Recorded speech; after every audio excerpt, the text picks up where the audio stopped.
VTS mall, വളരുന്ന ബന്ധം, തുടരുന്ന വിശ്വാസം. Opposite bus stand, Manjeri road, Pandikkad. വണ്ടൂരിൽ 4 വയസ്സുകാരിക്ക് സൂര്യാതാപമേറ്റു. വണ്ടൂർ ഗവൺമെന്റ് ആശുപത്രി കുന്നിലെ ഇസാ ജോണിനാണ് മുറ്റത്ത് കളിച്ചുകൊണ്ടിരിക്കെ സൂര്യാതാപമേറ്റത്.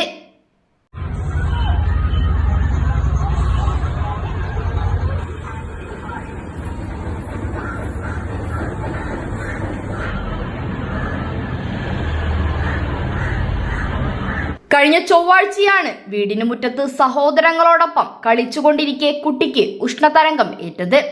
വയറിലും കൈക്കുമെല്ലാം പൊള്ളലേറ്റ കുട്ടിയെ വണ്ടൂർ താലൂക്ക് ആശുപത്രിയിൽ എത്തിച്ചു ചികിത്സ നൽകി. കടുത്ത ചൂടിൽ ഉഷ്ണതരംഗ സാധ്യത വളരെ കൂടുതലാണെന്നും കുട്ടികളും മുതിർന്നവരുമെല്ലാം അതീവ ജാഗ്രത പുലർത്തണമെന്നും ആരോഗ്യവകുപ്പ് അധികൃതർ മുന്നറിയിപ്പ് നൽകി. രാവിലെ 10 മണി മുതൽ വൈകിട്ട് 4 മണി വരെയുള്ള വെയിൽ നേരിട്ട് ഏൽക്കുന്നത് അപകടകരമാണെന്നും ഇവർ മുന്നറിയിപ്പ് നൽകി.